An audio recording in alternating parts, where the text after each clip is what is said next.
नमस्कार, तुम्ही पाहत आहात पुणे फास्ट 24 न्यूज आणि मी आहे महेंद्र शिंदे। नुकत्याच महाराष्ट्रामध्ये विधानसभेच्या निवडणुका पार पडलेल्या आहेत आणि या निवडणुकांमध्ये महायुतीला भरघोस असं यश मिळालेलं आहे।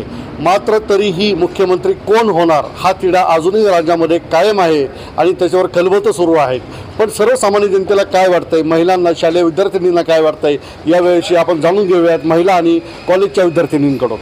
मुख्यमंत्री कोण असावेत याविषयी आपण सध्या आहोत खेड शिवापूर येथील शिवाजीनगर वस्तीमध्ये। आपण येथील काही महिलांशी संवाद साधूयात की त्यांना काय वाटतंय की मुख्यमंत्री कोण असावेत। मुख्यमंत्री एकनाथ शिंदे असावे हे आमची मनापासून इच्छा आहे, कारण की त्यांनी स्त्रिया महिलांसाठी भरपूर काही केलेले। एसटीचा प्रवास भत्ता 50% केलेला आहे। परत लाडक्या बहिणीची योजना तळाघरात अगदी कातकरी लोकांपर्यंत पोहोचलेली आहे आणि त्यातून खूप फायदा होतोच लोकांना। कारण की ते आणि डायरेक्ट सगळ्यात महत्त्वाचं म्हणजे डायरेक्ट हे त्यांच्या अकाउंटमध्ये पोचलेले आहेत।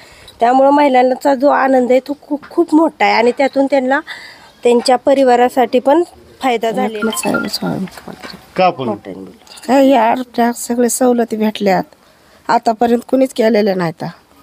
त्यांनी सगळ्या योजना केल्या, बसकी, शाळाचे फी, परत लाडक्या बहिणीचे हे भेटले पैसे। एकनाथ शिंदे करतील ते कोणच करणार नाही, हा विश्वास महिलांचा भरपूर आहे आणि असाच त्यांनी ठेवावा हीच आमची इच्छा आहे। आणि एकनाथ शिंदे सरच यावेत, मुख्यमंत्री व्हावेत अशी आमची इच्छा आहे। मुख्यमंत्री एकनाथ शिंदेच व्हायला पाहिजेत, कारण त्यांनी आमच्यासाठी खूप केलं आणि अजून पण करतील, आमची आशा आहे। मुख्यमंत्री एकनाथ शिंदे साहेबांनी आता शिक्षण मोफत केले, त्यामुळे आमच्यासारख्या गरीब मुलींना शिक्षण घेता येतील व सर्व मुलींना शिक्षण घेता येईल। आम्ही शिक्षण घेऊ सुद्धा आणि सर्व मुलींना परवडेल असं सर्व केलेलं आहे त्यांनी। आमची अशी इच्छा आहे मुख्यमंत्रीच एकनाथ शिंदेच व्हायला पाहिजे। आता मुख्यमंत्र्याची चर्चा चालू आहे, त्यात आम्हाला असं वाटतं की मुख्यमंत्री एकनाथ साहेब शिंदेच व्हावे, कारण सर्व मुलींचं शिक्षण त्यांनी मोफत केलेलं आहे आणि ह्याच्यामुळे ना बऱ्याच मुलींना चांगल्या प्रकारे शिकता येत आहे। त्यामुळे आमची अशी इच्छा आहे